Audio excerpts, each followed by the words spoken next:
You ready? I'm ready.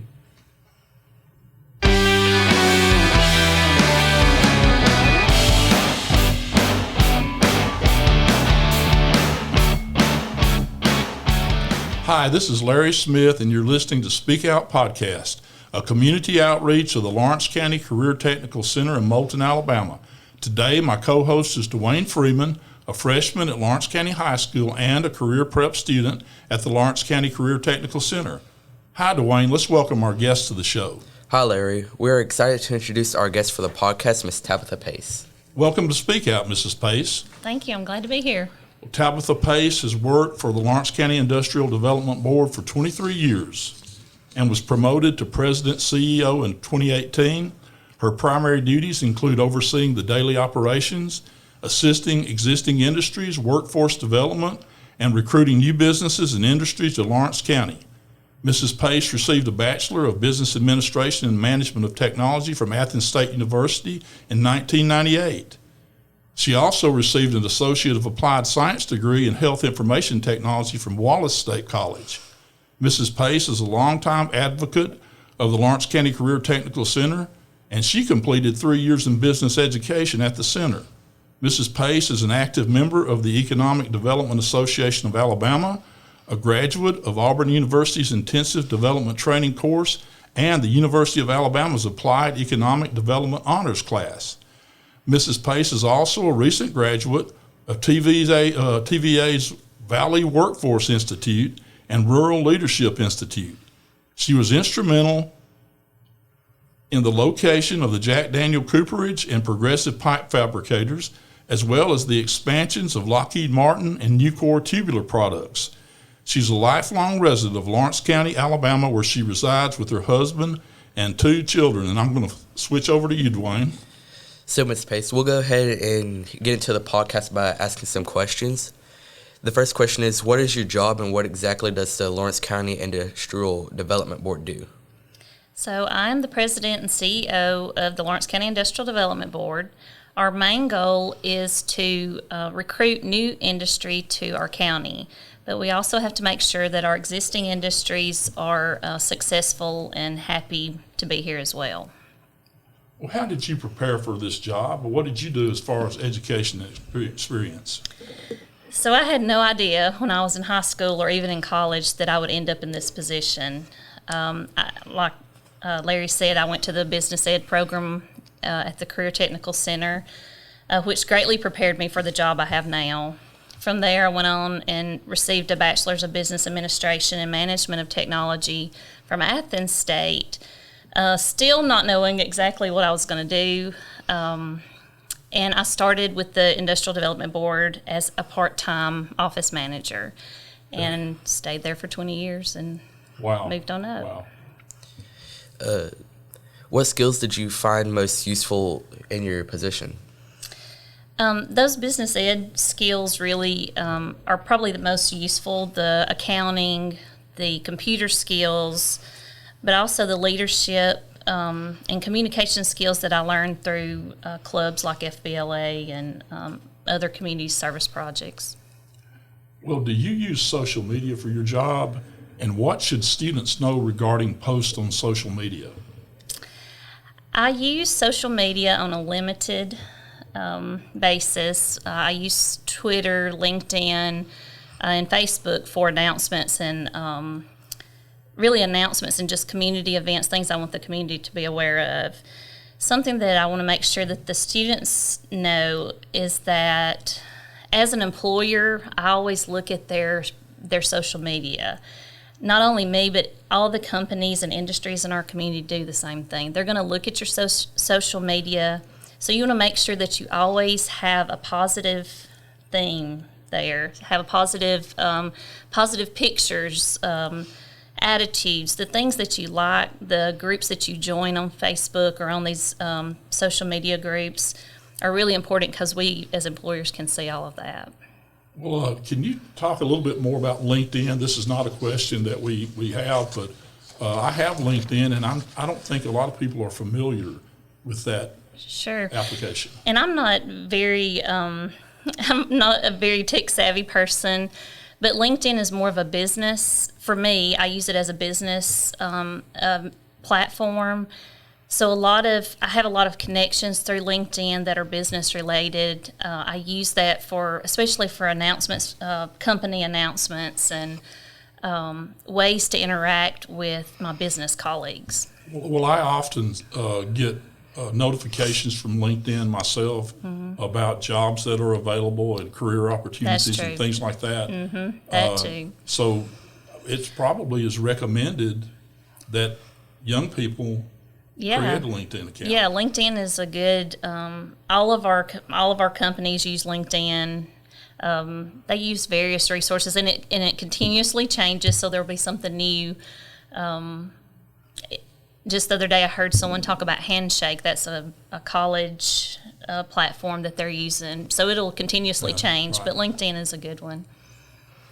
So for our next question is, what job opportunities are available for students and others in Lawrence County? So if you are looking for a job, now's your time. There are numerous job opportunities across our county and our region. There's plenty of part-time jobs in restaurants and hotels, grocery stores. Those types of part-time jobs are readily available. But also in our industries, all of our industries are looking for workers. So if you're looking for a job, there's not a reason why you shouldn't have one. Well, how old do students have to be in order to work?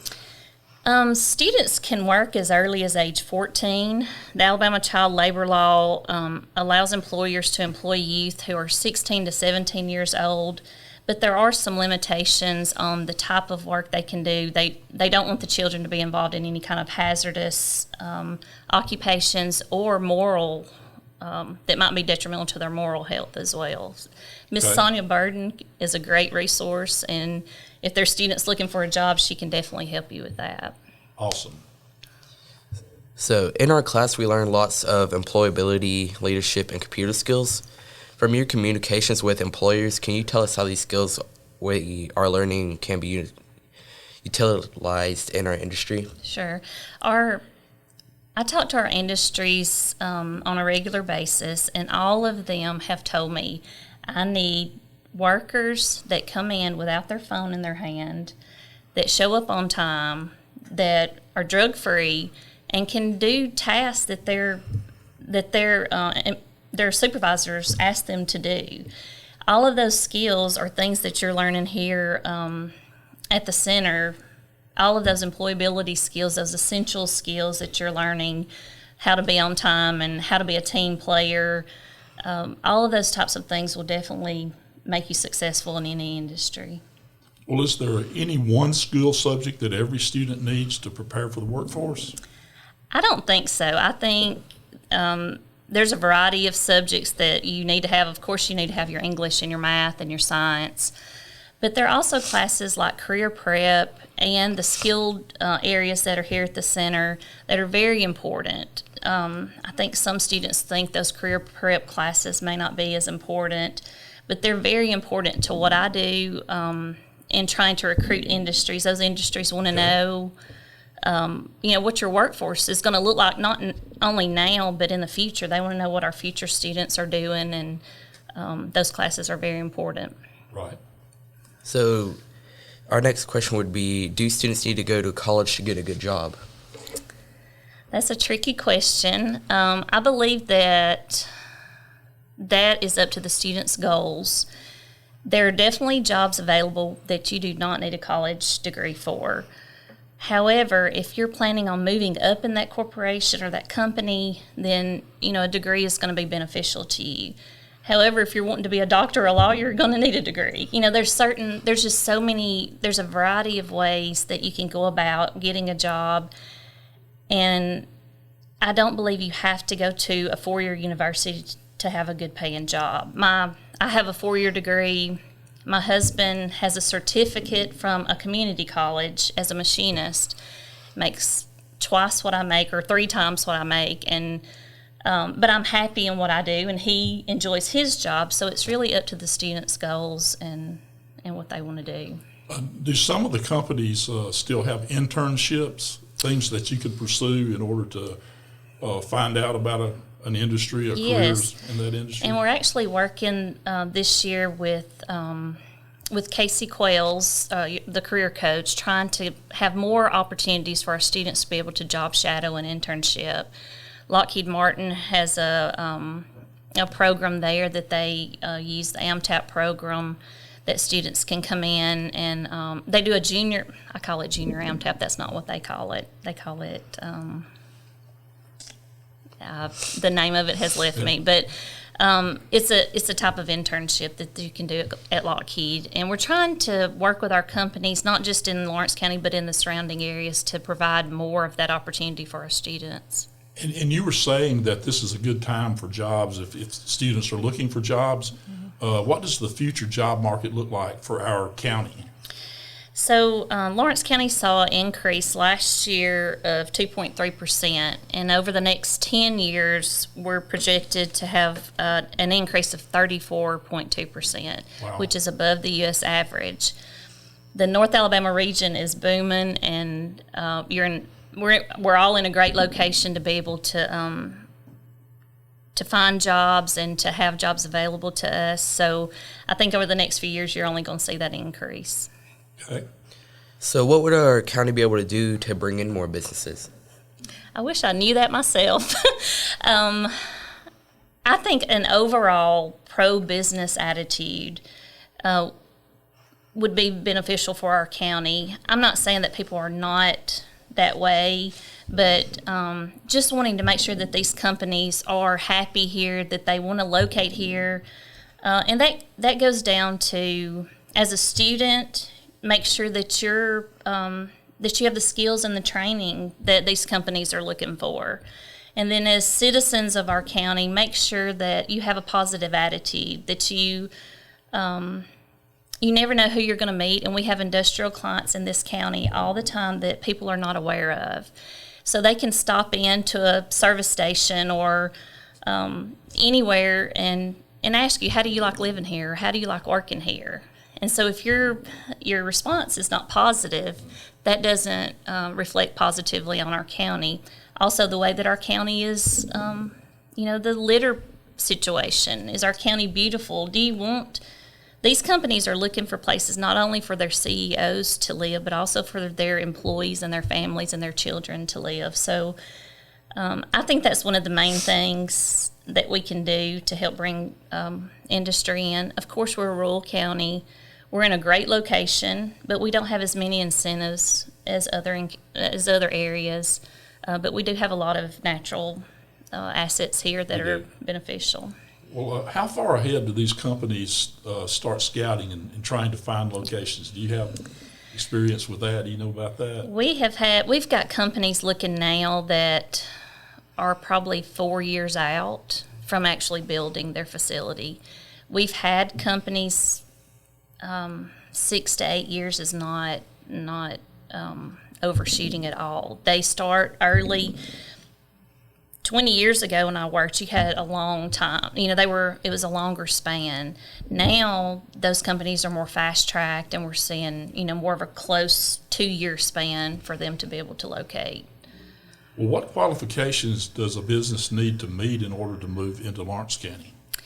There are not a lot of qualifications. If you want to be located in the city, there's building restrictions and things of that nature that they have to adhere to.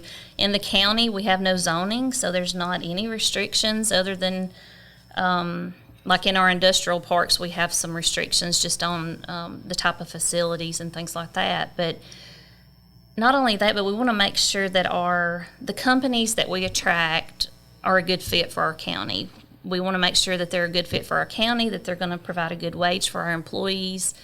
The last thing we want to do is make our minimum wage or our average wage go down. We want to raise that average wage in our county. So those are just things that we look at on a project-by-project basis. Okay. So what businesses are Lawrence County's biggest employers? So our largest employer right now is Lockheed Martin, and they have about 160 employees the last time I spoke with them. They're growing every day, so they're our largest employer. After that is the Jack Daniel Cooperage, and then Nucor Tubular Products. Those are some of the larger industries in our county. The largest employer is actually the school system. Oh, really? Mm-hmm. Interesting. Yep. Well, is there any business that's considering Lawrence County as a location in the near future that you could let us in on ahead of time? I wish I could. The projects that we work are very confidential. I often have to sign non-disclosure agreements to actually be able to tell you anything about the project. So I'm not able to tell you about projects that I'm working on until the company actually announces their decision to locate here. And as soon as they do, I will be the first to let everyone know.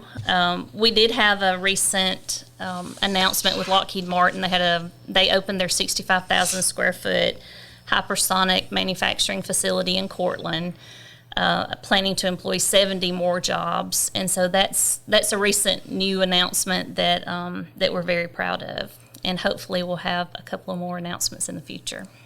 So I guess you're spending a lot of time with people from those companies that come in and begin to make preparations. Yes, the way the projects start out, sometimes we receive a request for information, which can be a simple document or it can be several pages full of information about everything in our county, from our roads to our infrastructure to tourism to school systems. It covers our entire county. But from there, then they might decide that they want to come in and look at the site or look at our county.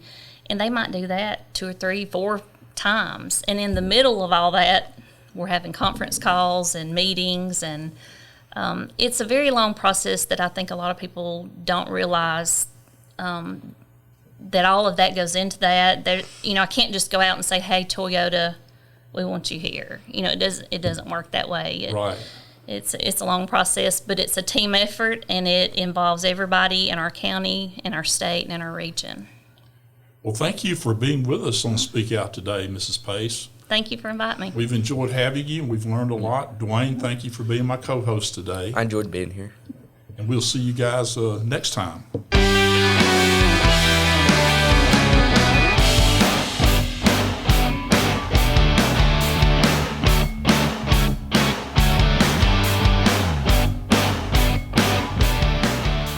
You have been listening to Speak Out Podcast, a community outreach of the Lawrence County Career Technical Center in Moulton, Alabama. I'm your host, Larry Smith, and I'd like to thank my co-host, Duane Freeman, and our guest for today, Mrs. Tabitha Pace. Please check out our podcast on the Lawrence County Career Technical School website and Facebook, and we hope that you will join us for future episodes.